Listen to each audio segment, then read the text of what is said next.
मैं अयोध्या नगर बोल रहा हूं। मेरा नाम अयोध्या इसलिए पड़ा क्योंकि मुझे युद्ध में ना तो कभी पराजित किया जा सका और ना ही किया जा सकेगा।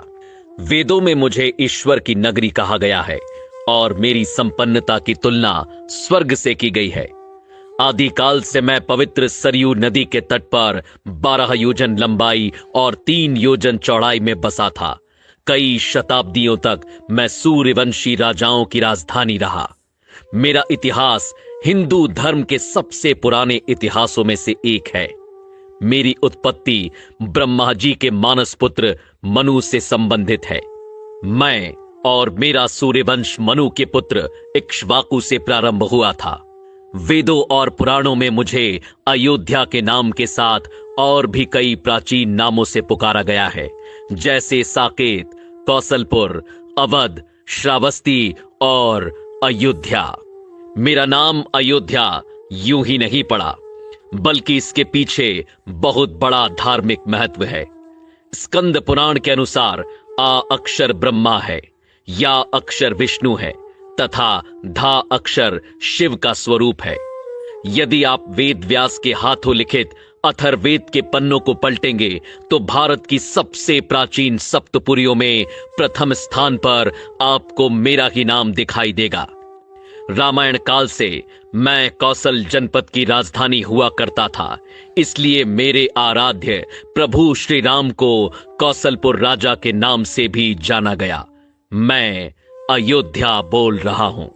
कितने ही देवता, दानव, मनुष्य और शासक आकर चले गए, सदियां बीत गईं और फिर युग बीत गए, लेकिन मैं यहीं सरयू के तट पर अडिग रूप से खड़ा सब कुछ देखता रहा। मैं वो महासौभाग्यशाली नगर हूं जिसकी गोद में खेलकर रघुनंदन श्री राम बड़े हुए। वो जन्मभूमि जहां मेरे आराध्य रामलला ने पहली किलकारी की। वो दशरथ महल जहां मेरे प्रभु का बचपन बीता। वो वन मार्ग जहां से गुजरकर रामचंद्र जी गुरु वशिष्ठ के साथ गुरुकुल गए। वो अवधपुरी जहां से श्री राम की भव्य बारात निकली थी। वो कनक महल जो महारानी कैकई ने सीता जी को मुंह दिखाई पर भेंट किया था। वो सरयू का किनारा जहां श्री राम और मां सीता ने पहली होली खेली। वो हनुमान गढ़ी जहां हनुमान जी ने कई वर्षों तक रहकर अयोध्या की रक्षा की।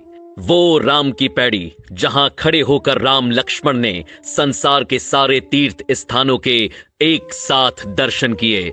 वो सहस्त्रधारा घाट जहां लक्ष्मण जी ने अपनी देह त्यागी और शेषनाग के रूप में दिखाई दिए।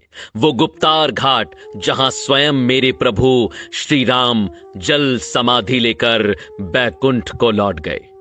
मुझसे विदा लेते वक्त उन्होंने मुझे अमर और अजय रहने का वरदान दिया था। मेरी आंखों में बिछो के अश्रु भर आए थे। मैं अयोध्या बोल रहा हूं। यह सभी कुछ अपनी इन्हीं आंखों से देखा है मैंने। मेरे प्रभु जब 14 वर्षों के वनवास पर चले गए तब मेरे नगर का बच्चा बच्चा रोया था। महाराज दशरथ को मैंने पुत्र वियोग में तड़प तड़प कर अपने प्राण छोड़ते हुए देखा। मैं वहीं उनके पास ही खड़ा था। सभी रोए, लेकिन मैं फिर भी कमजोर नहीं पड़ा। मुझे विश्वास था कि मेरे कोने कोने को अपनी आभा से प्रकाशित करने वाले प्रभु श्री राम एक दिन लौट कर आएंगे। वह दिन भी आया जब सबके प्राणों से प्यारे श्री राम वनवास से लौट कर आए। उस दिन मेरी भूमि पर महादीपोत्सव मनाया गया था। मेरी शोभा को मानो 4 चांद लग गए। मैंने अपनी आंखों से श्री राम का राज्य अभिषेक होते देखा, जिसके पश्चात उन्होंने 11,000 वर्षों तक राज्य संभाला और मेरी गरिमा को सजाए रखा। श्री राम के शासन के वो 11,000 वर्ष जो आप सभी ने केवल पुराणों के पृष्ठों में पढ़े होंगे, मैं उसके एक एक पल का साक्षी हूं। मैं अयोध्या बोल रहा हूं। लेकिन मेरे प्रभु के बैकुंठ लौट जाने के बाद मैंने जो अथाह संघर्ष किया उसकी आप कल्पना भी नहीं कर सकते। श्री राम के जाते ही संपूर्ण अयोध्या पर बसने वाले मंदिर, राजमहल, घर द्वार, सभी कुछ को मैंने सरयू में समाहित होते देखा। वह दृश्य मैं आज भी नहीं भूल सकता, जब मात्र मेरी भूमि ही शेष रह गई थी।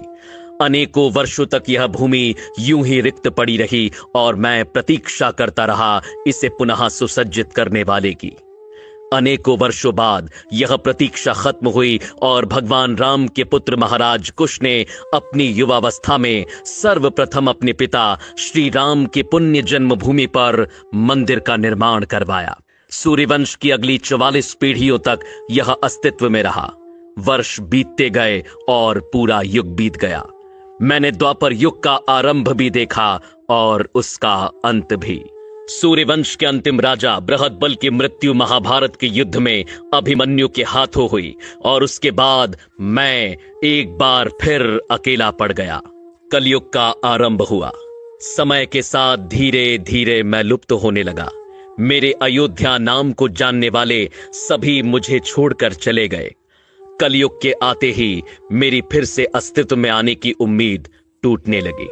लेकिन कदापि मेरे आराध्य श्री राम की ही कृपा थी कि कलयुग के आरंभ में एक दिन चक्रवर्ती सम्राट विक्रमादित्य शिकार खेलते हुए मेरी अयोध्या भूमि पर पहुंचे। मुझे एक असामान्य भूमि जानकर उन्होंने खोज आरंभ की और यह ज्ञात किया कि यह श्री राम की अवध भूमि है। तब विक्रमादित्य ने यहां भव्य राम मंदिर के साथ साथ 360 मंदिरों का निर्माण कराया, जिनकी भव्यता देखते ही बनती थी। कलयुग में मुझ अयोध्या का अस्तित्व एक बार फिर लौट आया। इसके बाद समय समय पर मैंने अच्छे और बुरे दिन देखे, लेकिन मैं अडिग रहा। साल 1033 में मुगल आक्रांता सालार मसूद ने मेरे मंदिरों को ध्वस्त किया, जिसके बाद गढ़वाल वंश के राजाओं ने फिर मंदिर का निर्माण कर मुझे खड़ा किया। साल 1528 में मुगल बादशाह बाबर के निर्देशों पर फिर मुझे कुचलने की कोशिश की गई और मेरे सर्वस्व श्री राम के पूज्य जन्म स्थान पर बलपूर्वक मस्जिद खड़ी कर दी गई। मेरे रामलला से प्रेम करने वालों के हृदय में ये आग धधकती रही कि श्री राम को न्याय कब मिलेगा, और 1853 में यह आग भड़क उठी जब यहां पहली बार हिंदू मुसलमानों के बीच दंगे हुए। उस समय अंग्रेजी सरकार ने अस्थायी रूप से समझौता कराया। साल 1949 की खुदाई में यहां श्री राम के अवशेष मूर्तियां पाई गईं, जिसके बाद 1950 में सिविल कोर्ट में मूर्ति स्थापित करने की इजाजत मांगी गई। साल 1961 में एक बार फिर मेरी जागती उम्मीदों पर प्रहार हुआ और मेरे आराध्य श्री राम की मूर्तियां हटाने की कोशिश की गई।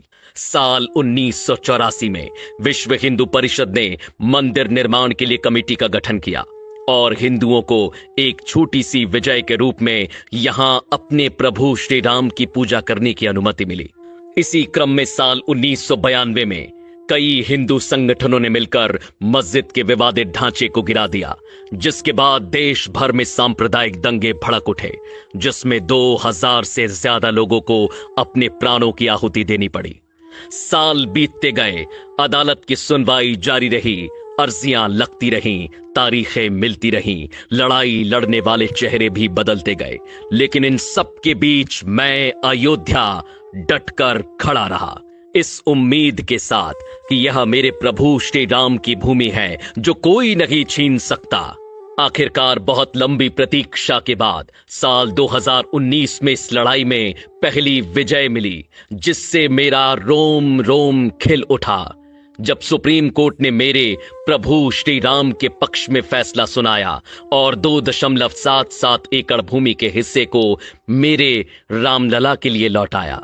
साल 2020 में श्री राम मंदिर का भव्य भूमि पूजन कार्यक्रम आयोजित किया गया, जो मेरी दूसरी विजय के रूप में मुझे प्राप्त हुआ, और मेरी तीसरी और अंतिम विजय आज सभी के सामने है, जब साल 2024 में एक अद्वितीय और भव्य मंदिर निर्माण के बाद स्थायी रूप से मेरे सर्वस्व श्री राम की प्राण प्रतिष्ठा होने जा रही है, जिसकी एक झलक देखने के लिए हर कोई लालायत है। मैं अयोध्या बोल रहा हूं। आज मैं ऐसा महसूस कर रहा हूं मानो मेरी युगों युगों की तपस्या सिद्ध होने जा रही है। मैं नहीं जानता कि आप में से किसे ये सारी बातें सत्य लगती हैं और किसे केवल एक कल्पना, लेकिन मैं वो अयोध्या हूं जिसने अपनी आंखों से इन सभी दृश्यों को देखा है। युगों युगों से इस कठिन समय को मैंने जिया है, और मुझसे बेहतर भला ये कौन जानता है कि लोग आते जाते रहेंगे, युग बदलते रहेंगे, लेकिन मेरे आराध्य श्री राम हर युग में है, हर काल में है, हर घड़ी में है, दृश्य और अदृश्य दोनों रूप से सदैव यहां उपस्थित रहेंगे। और मेरे उस मंगल भवन के दरबार में देर हो सकती है, लेकिन अंधेर नहीं। जय जय श्री राम। अगर आपको यह वीडियो पसंद आया तो इसे शेयर करना ना भूलें।